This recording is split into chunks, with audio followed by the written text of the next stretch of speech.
Ya aku kaget lah Mas Yani, katanya. Kagetnya kenapa Mas Yo? Oh itu di kasur Mas Yani emas, duit. Kasur, duit emas. Ya maaf ya Mas Yo, jangan marah katanya. Mas Yo bau amis katanya.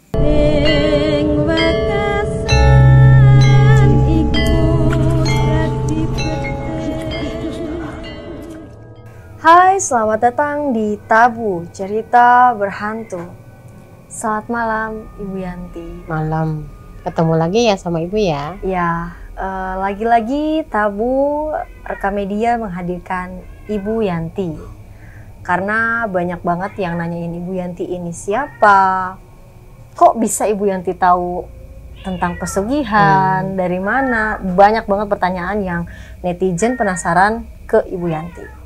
Oke, sebelum kita mulai, nah untuk semua para viewers kita yang kalian punya usaha dan mau kita promosiin, boleh banget langsung aja hubungi salah satu admin yang nomornya sudah tertera di bio YouTube kita akan support.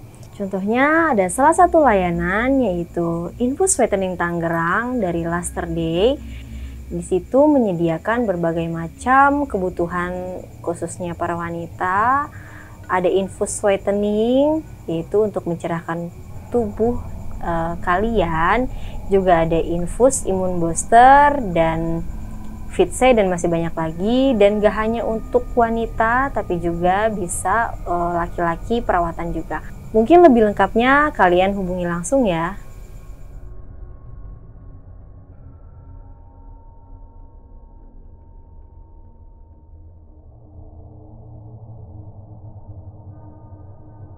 Oke, jadi saya akan menceritakan sedikit siapa Bu Yanti yang mungkin teman-teman viewers penasaran dengan Bu Yanti ini.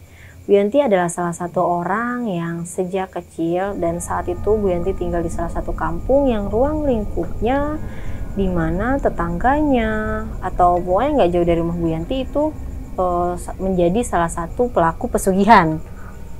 Dan itu memang kayak di satu kampung itu banyak sekali yang bersekutu dengan setan. Jadi Bu Yanti banyak tahu tentang hal pesugihan karena dia adalah saksi hidupnya atau bisa kita bilang saksi nyatanya.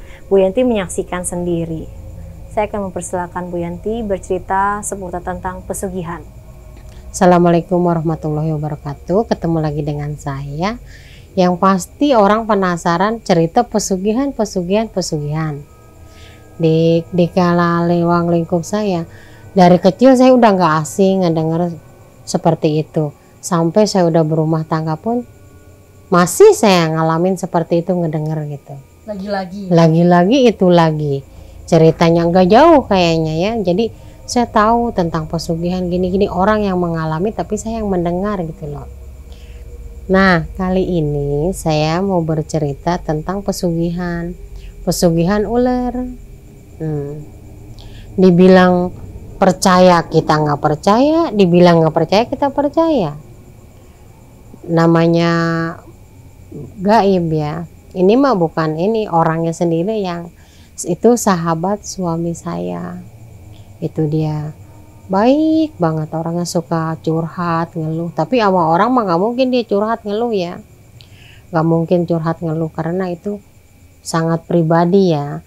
Tapi sama suami saya dia sangat percaya karena ada satu yang di badannya itu dia pengen menghilangkan gitu loh.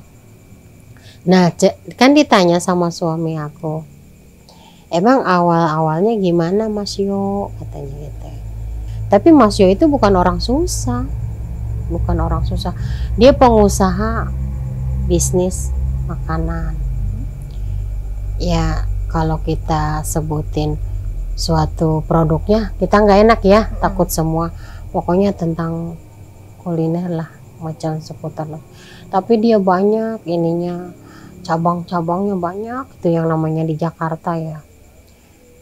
Tapi saya boleh kan menyebutkan kalau satu kampung ya, itu namanya di Jakarta itu di Karet Tengsin ya, di Jakarta. Daerah Karet Kuningan. Kalau boleh tahu itu tahun berapa Bu? 90. berapa ya, kalau nggak salah 90 lebih lah gitu ya. Terus udah gitu cerita ke suami saya seperti itu. Ya Mas Yo itu bukan orang susah, orang punya, duitnya pun banyak, cabang makanannya banyak, di mana aja punya. Tapi ya orang walaupun kaya gitu ya, tapi punya suatu keluhan yang ingin menghilangkannya. Dia cerita sama suami saya, Mas Yan, saya pengen menghilangkan yang ada di badan saya. Dia bilang, emang ceritanya gimana Mas Yo? Waktu itu susah saya Mas Yani, ya Allah, nggak dipandang orang katanya. Terus saya jangankan minjam uang itu gedenya 10.000 ya, pinjam 5.000 aja saya orang nggak percaya katanya sama saya, karena saya susah, gimana untuk bayarnya katanya gitu. Nah saya di kampung itu, ya dia di daerah luar Jakarta ya kampungnya, yang nama Mas Yo itu berarti kan ini ya orang luar dari Jakarta. Minjem duit 10.000 nggak ada percaya Mas Yan katanya sama aku, karena aku orang susah katanya gitu. Nah saking saya gimana, yang namanya orang susah tuh minder ya, ketemu orang gitu kan minder gini mah, takut gue mau orang susah, takut saka minta, ketemu orang yang punya aja gitu kan. Awalnya ada anak-anak dulu tuh, rame dulu tuh, ribut tuh anak-anak ya, anak-anak di kampung katanya ada ular katanya, kata cerita Mas Yo. Disamperin sama Mas Yo, kata Mas Yo, ih jangan dibunuh, ularnya kasihan katanya gitu, kata Mas Yo. Itu ular itu udah teboek sama Mas Yo ya, udah rusak lah gitu, sama anak-anak dipukul kali sama Mas Yo. Itu diambil tuh si ular, usap-usap di air sawah, kata Mas Yo. Aku kasih daun itu Mas Yan katanya, aku kasih daun-daunan katanya, aku untuk mengobati. Oh si ular itu, ularnya ular sawah katanya gitu. Pas gitu ditolongin tuh Mas Yo, anak-anak diusir, si ular itu suruh pergilah ke sawah lagi ya, kata Mas Yo gini, udah kamu pergi, makanya kamu jangan ketemu manusia katanya, manusia mah jahat katanya gitu, dia bilang, kata Mas Yo. Tuh kamu gak ngapa-ngapainnya digebukin kan katanya, kata Mas Yo gitu bilang. Itu si ular kayak ngerti, pergi katanya gitu. Itu awalnya kata dia. Terus ketemu kakek-kakek yang pakai baju serba hitam, tahulah kesusahan dia gitu. Dia suruh datang ke suatu tempat. Ya Mas Yo nggak berpikir panjang, namanya hidupnya susah kali ya, minjem aja nggak ada yang ngasih duit, nggak ada yang ngasih, nggak percaya apalagi buat makan. Pergilah Mas Yo ke suatu tempat, cerita punya cerita, dia pergi ke suatu tempat, yaitu dia akhirnya mengambil pesugihan ular. Tapi Bu, si ular yang dia temukan dengan dia pesugihan itu ada sangkut pautnya? Ya mungkin juga jalannya kali, ketemu kakek-kakek itu terus dikasih jalan mungkin ya. Dia namanya gelap mata, susah, siapa yang mau nolong, minjem duit aja nggak ada yang percaya. Ya Mas Yo suruh datanglah ke suatu tempat. Ya Mas Yo datang ke sana, yaitu dibilangin ini ada, tapi kamu nanti bisa kaya. Nah setelah syaratnya apa aja gitu. Syaratnya gini katanya, syaratnya gini ya, kamu yang penting mau tidur sama ular itu katanya. Oh terus ya kamu gauli seperti istri kamu sendiri. Nah hubungan suami istri. Mas Yo bengong, saya suruh hubungan sama ular katanya gitu. Mas Yo sempat pikir gimana ceritanya saya katanya, tapi nanti jangan kamu lihat bentuk ularnya dulu katanya, kata si kuncennya itu. Nanti kamu katanya ular juga kalau nemuin kamu mah nggak akan berbentuk ular katanya gitu. Habis ya seperti manusia katanya, asal kamunya mau perjanjian dengan dia katanya gitu. Udah tuh mikir karena Mas Yo dibolak dibalik. Gua hidup susah aja kali gua, ya kan, pal-palan lah gua gitu kata Mas Yo teh lah, gua nekat gitu kata Mas Yo. Perjanjian lah dengan Bapak Kuncen itu, nanti kalau kamu mau saya persiapkan ini syaratnya sajian gini gitu. Tapi di ini sama Pak Kuncen itu disiapin macam kayak rujakan gitu ya, rujak asem segala macam kayak pisang, rujak pisang, pokoknya di gelas itu 7 rupa aja ya, kembang setaman, ada air kelapa hijau, ada segala macam kemenyan kayak lisong kayak gitu kan ya, Itu kayak jadi salah satu persyaratannya. Terus sama makanan jajanan pasar tuh lah 7 rupa. Cerita Mas Yo seperti itu. Terus kata suamiku nanya lagi, terus Mas Yo nggak mikir, aku Mas Yani mau pikir panjang gimana, akunya hidup aku aja susah, katanya buat makan aja aku susah, ada yang ngasih jalan seperti itulah aku mau, katanya. Aku tanpa berpikir panjang. Tapi aku yang agak bengong itu, aku katanya suruh tidur sama ular katanya, untuk tidur seperti istrimu sendiri, gaulnya seperti istrimu sendiri. Aku di situ Mas ini agak bengong, dia bilang, aku bener nggak sih katanya gitu. Terus bapak itunya ngomong, kamu jangan ngelihat dari itunya tapi nanti berbentuk seperti manusia. Udahlah Mas ya, kata Mas ya, ini Mas ya ini setelah saya ritual, bener Mas Yani saya ritual di tempat gelap sama bapak itu, dia dikasih tahu, dibaca-bacain apa nggak tahu, saya kayak masuk katanya ke kayak istana katanya, dia bilang kata Mas Yo, tahu padahal mah saya lagi duduk itu kan di depan tempat gelap gitu, katanya ada pohonnya besar gitu, kayak ada batu-batu katanya gitu. Pokoknya nggak kejamah orang lah, itu mah hanya orang khusus aja yang mau membutuhkan seperti itu Mas Yani katanya. Terus Mas Yo gimana? Ya saya kayak ke dalam istana, ya memang Mas Yani ngelihatnya itu, saya ngelihat emas banyak katanya, emas. Dia bilang emas sampai katanya kayak gimana sih? Kayak bakul itu, bakul katanya itu emas-emas gitu, bakul gitu emas-emas, permata kayak balokan gitu katanya emas. Ya saya di situ terkesima Mas Yani katanya. Ya tapi di dalam penglihatan saya katanya itu si bakul itu ada emas, ular kecil tuh banyak, dia bilang di atas emas, jalan-jalan katanya macam kayak ular kobra, ular welang, katanya ular hijau, ular hitam. Berarti dalam kata Mas Yo, berarti saya kemarin itu nolongin ular, kok saya jatuhnya masuknya ke sini ya ke ular, kata Mas Yo gitu bilang. Jadi kayak ada sangkut paut gitu loh, dia nolongin ular yang dipukulin anak-anak itu ya, diobatin sama dia, diusir ke sawah, lawang dia ketemu si kakek itu ya, diajaknya ya dibisikin, kalau kamu mau punya uang, kamu mau dihargain orang, ke situ katanya. Mas Yo tanpa berpikir panjang, namanya dia hidup lagi morat marit susah kan, kejadian lah Mas Yo. Terus jadi Mas dia memutuskan mengambil pesugihan mengambil pesugihan. Cerita dengan cerita Mas Yo, luluslah saya katanya Mas Yani katanya. Terus dikasih syaratnya apa, kata Mas Yani gitu. Kata suami aku nanya ke Mas Yo, ya syaratnya ya saya harus nyiapin sajen katanya.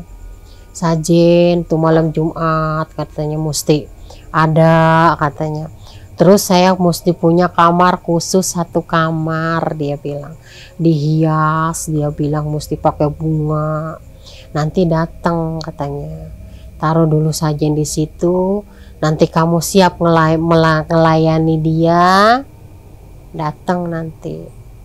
Itu datangnya aja kata Mas Yo bukan dari depan pintu, dari atas.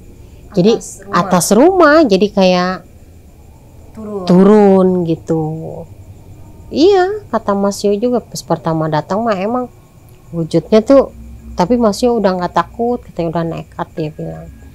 wujudnya ya ular, cuman muka perempuan cantik pakai mahkota gitu, cakep. Gimana sih, pertama mah nggak ini dulu, angin dulu kata Mas Yo tuh gede, datang malam Jumat katanya. Terus ada kamar udah disiapin khusus, ada sajen. Itu si ular itu nggak langsung nyapa Mas Yo dulu. Si ular itu katanya jalan ke sajen itu, tahu nggak kamu? Ke sajen, kalau kata kita mah dicicipi, diciumin, itu si sajen itu Yang sudah gitu. disediakan. Di jalan mah dia dicium-cium kata Mas Yo. Kata suami saya, Mas Yo itu pas nyiumin sajen bentuknya masih bentuk badan ular, iya, tapi ininya masian katanya udah Setelahnya manusia perempuan cantik. cantik. Saya nggak mandang itu ular, dia bilang mukanya oh cantiknya Mas Yani, saya udah kesima ke situ kata dia gitu. Terus Mas Yo nggak takut? Enggak lah. Dia setelah selesai nyiumin sajen itu, masuklah dia ke ranjang. Dari ranjang berubah wujud kata Mas Yo, jadi seorang putri cantik seutuhnya. Tidak ada ekor. Tidak ada. Jadi Mas Yo juga mau menggauli dia. Ya digauli lah gitu, seperti layaknya suami istri, dicumbu, diapain lah. Terus kata suami sana, Mas Yo itu nindurin ular sama gak sih sama istri saya? Ya sama loh Mas Yani katanya. Itu dia bilang sama Mas Yani katanya, kayak lawang saya lihat bukannya wujud ular kok, dia bilang. Ngomongnya kan gitu ya, kok saya jadi ketularan ngomong Mas Yo itu seperti itu. Lawang saya ngelihatnya bukan wujud seperti ular kok, seperti putri cantik, dia bilang, digauli sama saya seperti istri saya, dia bilang. Terus Mas Yo ya setelah selesai dia pulang, biasa pulang jalan atas lagi. Jadi si apa ya kata Mas Yo, Ada satu lubang atau dibuat? enggak. Jadi kayak gimana ya, kayak dia tuh naik ke atas tuh ada tangga. Tangganya kayak terbuat dari emas gitu loh. Tangga ke atas, di sana ada yang nungguin kuda buat dia pulang ke sana. Ntar angin lagi gede, dia tuh mau pulang angin gede kata Mas Yo. Sunyi senyap gitu, paling suara gagak doang Mas Yani yang bunyi wak wak, dia bilang gitu. Terus Mas Yo setelah menggauli si putri cantik itu gimana Mas Yo? Ya aku kaget lah Mas Yani katanya. Kagetnya kenapa Mas Yo? Oh itu di kasur Mas Yani emas, duit, kasur, duit emas. Terus Mas Yo berapa tahun menggauli seperti itu? Yo lama loh Mas Yani, sampai aku punya rumah, sampai aku punya mobil. Sekarang Mas Yani aku punya mobil 4, dia bilang. Usahaku banyak, ada di Jakarta itu banyak lah itu, usaha dia banyak banget gitu. Terus kata Mas Yo, cuman ya Mas Yani ya saya bingung, saya pengen lepas dari lingkaran itu gimana. Tar dulu kata suami saya ya. Mas Yo itu kalau kayak gitu Mas Yo perjanjiannya apa katanya? Ya sama Mas Yani, ngambil wadah juga, cuman saya nggak ngambil wadah keluarga saya keluar ngambilnya, dia bilang. Itu mah terserah, saya buang uang di perapatan, dia bilang. Perapatan disebutnya Sangkakala, dia bilang. Gimana ya? Perempatan jalan Sangkakala, dia bilang. Saya taruh aja Mas Yani disebar di situ, siapa sih orang yang nggak mau uang, dia bilang. Saya nggak ngambil resiko ke anak saya, ke istri saya, dia bilang. Saya punya anak, terus terang aja Mas Yani, saya punya anak 3 katanya. Istri nggak terlalu cantik lah, kan kurang asam ngomong. Pernah digini, ih kamu katanya, iya istri kan cantikan mana sama putri kamu, dia bilang. Cantikan putri kamu katanya, putri saya yang saya gauli, dia bilang begitu. Terus kata suami aku, kata Mas Yo kamu tuh ngomong katanya lebih cantikan putri kamu dibanding istri kamu. Ya enggak lah Mas Yani, katanya memang iya kenyataan, dia bilang. Terus gimana, istri kamu curiga nggak? Istri aku tuh penurut, manut katanya. Tapi istrinya itu tahu Bu? Cuma istrinya tuh nggak tahu bahwa dia ngambil itu. Oh, dia tidak tahu. Cuman dia bilang wanti-wanti lah, kalau kata orang Sunda mah omat lah. Awas ya, ini kamar jangan dimasukin. Jangan pernah dibuka siapapun. Jangan pernah dibuka siapapun. Makanya dikunci terus sama aku, Mas Yan. Kuncinya aku bawa, aku ngeri, takut katanya. Takutnya pas anak aku ngeliat, istri aku ngeliat, saudara-saudara istri aku ngeliat. Tapi emang saudara-saudara aku juga saudara dari istri aku sempat, itu mah gak wajar katanya. Punya rumah tadinya susah kok melarat bantat katanya. Minjem duit aja nggak ada yang percaya, sekarang jadi kaya katanya. Usaha makanannya banyak, dia bilang.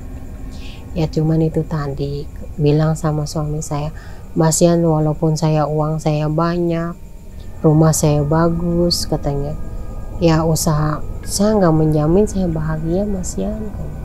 Kenapa Mas Yo nggak bahagia? Kata Mas Yo, Mas Yani cium saya nggak?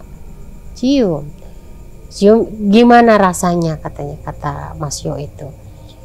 Ya maaf ya Mas Yo, jangan marah katanya. Mas Yo bau amis katanya. Betul, saya nggak marah Mas Yani, cuman saya kan percaya sama Mas Yani. Mas Yani itu rajin ibadahnya, dia bilang rajin sholatnya. Katanya saya pengen Mas Yani katanya badan seperti dulu waktu saya susah. Saya malu kadang Mas Yani, saya kalau diangkut naik mobil kadang pasti tutup hidung katanya. Tutup hidung saya perasa saya katanya. Terus kadang-kadang kalau saya ngontrol di tempat makanan ada laler, dia bilang sedih saya Mas Yani katanya gitu. Ya Mas Yo bisa nggak Mas Yo balik lagi ke seperti dulu? Ya nggak bisa lah Mas Yani, saya udah terikat dengan perjanjian setan. Katanya perjanjian mau apa lagi Mas Yani. Saya Mas Yani kan beli minyak yang harganya jutaan juga nggak mempan, yang sewangi apapun tetap nggak bisa. Ya kan ular bau amis. Coba deh kamu deketin ular, pasti ular tuh amis bau. Itu pun begitu, dia sampai diikutin laler. Makanya Mas Yani saya nggak mau kontrol lah. Kontrol katanya ke tempat usaha saya katanya. Saya kadang malu Mas Yan naik mobil, katanya dia angkot, orang semua nutup hidung. Badan saya nih bau amis. Kadang-kadang kalau gatal itu gatal gitu. Kayak ada bersisik. Iya, kayak ada sisik. Kalau mulai gatal aja kayak tumbuh gitu. Dia bilang seperti itu. Gimana ya Mas Yan, saya pengen seperti dulu. Saya beli minyak wangi kata orang yang harganya sekian yang wangi yang bagus, tetap badannya bau amis, nggak bisa. Lalu setelah itu dia mendapatkan solusi melepas pesugihannya atau masih sampai saat ini dijalani? Kalau dulu dia masih menjalankan sampai ke orang bisa juga udah ngomong, wah ini mah kamu udah perjanjian, sudah terikat. Apalagi kamu sudah tidur seperti layaknya sudah setubuh suami istri, harta kamu kan banyak. Kata Pak yang pintar itu, ngapain kamu katanya ini lagi, katanya pengen berubah lagi, udah nggak bisa lah katanya. Nanti kamu juga dibawa pulang ke negaranya, kata yang pintar itu. Saatnya mungkin nanti tiba. Pasti dibawa katanya gitu. Ya tapi gimana ya, saya nggak bisa nolong, kata bapaknya. Ya coba aja Mas Yo, katanya gimana balik lagi ke yang itu. Udah Mas Yani, saya udah 2 kali balik. Bapak kuncinya itu marah-marah katanya. Marah-marahnya gini, kamu kan dulu susah minta kaya, kamu setelah dikasih kaya raya kamu berbalik kayak begini gitu ngomongnya. Awas nanti kalau entu dengar kamu, katanya kalau misalkan datang malam Jumat yang lain datang, kamu jangan ngomong apa-apa, nanti kamunya yang cekek dililit gitu katanya. Jadi Mas Yo masih terus ngejalanin. Cuman saya nggak tahu karena Mas Yo pulang ke Jawa, saya masih di Jakarta. Terus suami saya sudah nggak di taksi lagi, ya kami bisa begitu aja.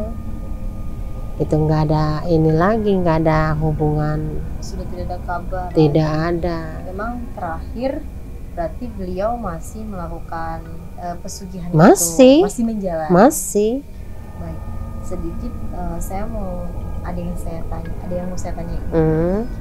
Pertama, ibu tadi bercerita si beliau ini menebar uang, itu bisa disebutkan untuk mengambil tumbal.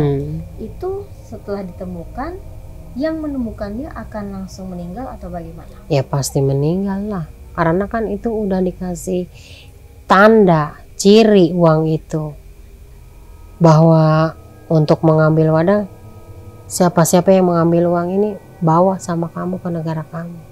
Berarti memang uang tersebut sudah dikhususkan untuk tumbal itu. Siapapun yang mengambil, dia akan celaka atau dia menjadi salah satu tumbal.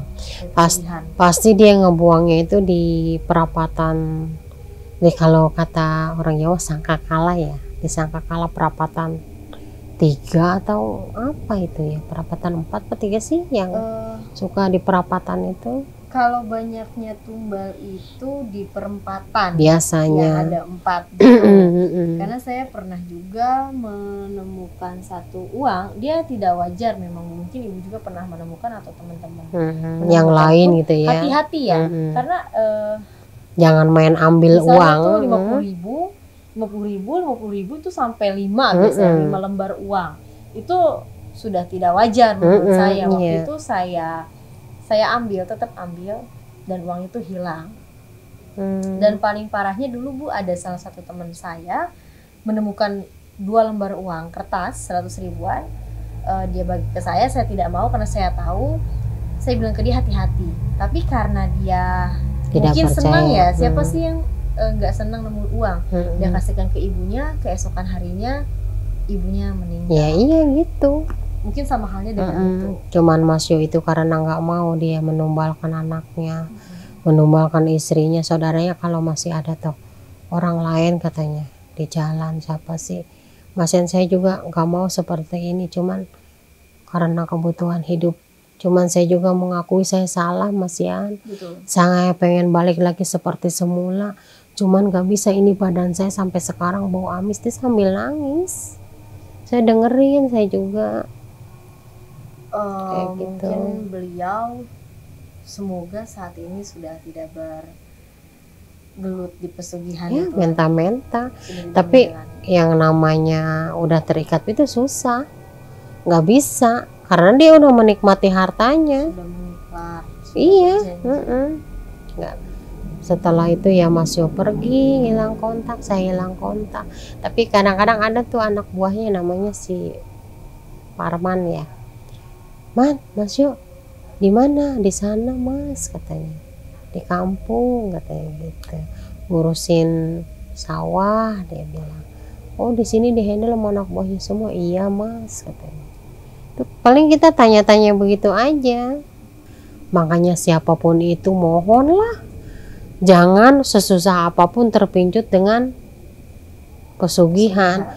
Disebut pesugihan kadang-kadang orang banyak yang nggak percaya, tapi saya lingkupnya pasti ngedengernya itu melulu gitu. Banyak yang mau saya ungkap orang-orang pesugihan itu, bukan Mas Yo aja, ada lagi, masih ada. Tapi mohon maaf ya, ini Mas Yo ini sudah kita samarkan dan mungkin kita akan menghadirkan Bu Yanti kalau Bu Yantinya tidak sibuk untuk bercerita mengenai pesugihan, karena banyak sekali teman-teman viewers yang penasaran. Apalagi dengan zaman seperti ini ya, banyak kali orang yang nekat cari pesugihan, menta-menta. Jangan sampai amit-amit, buat apa ya? Mending istilahnya kuli macul lah, dapat duit, enak dimakannya juga ya. Dia aja kaya raya, emasnya banyak, hartanya banyak, nangis nyesel kan, badannya nggak mau hilang baunya. Dengan parfum yang harga jutaan tuh nggak mempan, sedih nggak? Coba kayak begitu lalet yang ngikutin dia, diangkut orang tutup hidung, ya Yang saya bisa bicarakan hanya udah seperti itu aja, terus hilang kontak, ya udah. Tapi semoga kita berdoa beliau sudah terlepas dari pesugihan. Oke, baiklah, terima kasih Bu Yanti sudah mau datang dan bercerita lagi dan lagi di kami. Semoga di lain kesempatan bisa bertemu Bu Yanti dan kita menceritakan lebih banyak tentang kisah-kisah yang horor. Dan tujuan kami, khususnya Bu Yanti dan saya dan tim, bukan bermaksud untuk mengajak kalian untuk pesugihan. Ini hanya untuk kalian mengingatkan dan untuk kalian tahu bahwa pesugihan itu memang benar ada. Oke, dan untuk para viewers yang mau pesan tumbler dari kita, souvenir dari kita, boleh langsung hubungi admin ya. Untuk lengkapnya, langsung aja tanya-tanya. Terima kasih, saya Sherly pamit undur diri, sampai jumpa di tabu berikutnya.